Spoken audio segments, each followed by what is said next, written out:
Les parcs nationaux de France, ce ne sont pas que des paysages grandioses et préservés. Ce sont aussi des femmes et des hommes qui y vivent, y travaillent. Pour valoriser leurs productions et services, la marque Esprit Parc National a été créée en 2015. De quoi s'agit-il? Donc c'est une marque qui est collective et qui a été créée pour l'ensemble des 10 parcs nationaux et donc qui a pour objectif de mettre en valeur les produits, les acteurs du territoire qui travaillent dans le respect de l'environnement. On travaille à la fois avec les prestataires touristiques, donc les hébergeurs, les accompagnateurs, mais également donc avec des producteurs locaux, avec des apiculteurs et puis depuis cette année donc avec des producteurs de petits fruits, de légumes ou encore des producteurs et des éleveurs. Donc là nous sommes sur la commune d'Embrun qui est une commune du parc national des Écrins et chez un apiculteur, donc Mathieu Picavet, qui a adhéré à la marque Esprit Parc dès son lancement l'année dernière. Alors, moi j'ai 200 ruches.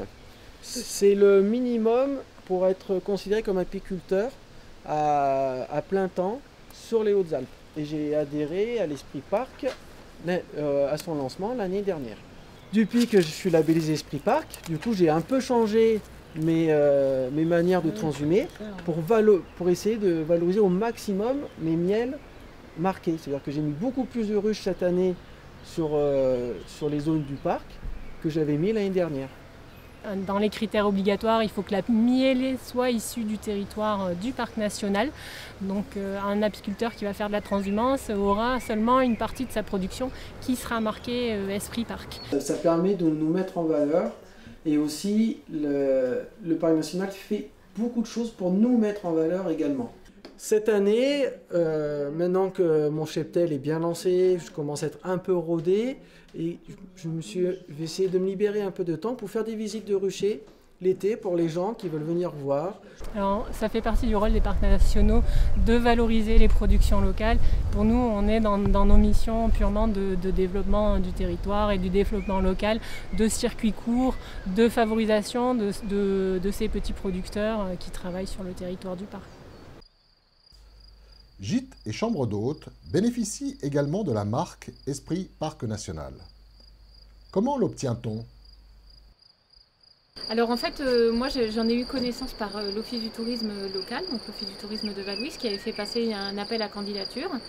Et quand j'ai vu l'appel à candidature et entre guillemets, ce à quoi on devait adhérer et présenter pour pouvoir avoir cette marque, ça correspondait tout à fait à nos valeurs. Nous avons un gîte d'étape, chambre d'hôtes, qui est labellisé et qui a la marque Esprit Parc depuis 1 an et qui est labellisé Gîte de France 3 épis. Il a été construit avec uniquement des matériaux écologiques. Nous fonctionnons pour l'eau chaude avec le solaire, sauf 3 semaines dans l'hiver où il n'y a pas assez de soleil. Donc là, nous avons la géothermie sur nappe phréatique qui permet donc de produire de l'eau chaude, mais qui permet aussi de chauffer le chalet. Et nous avons un assainissement complètement autonome. Et en plus de ça, cette marque, c'est une reconnaissance.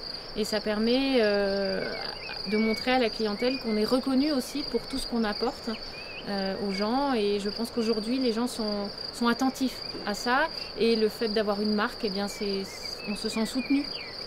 C'est vraiment travailler en commun avec le parc national des Écrins, les gardes du parc.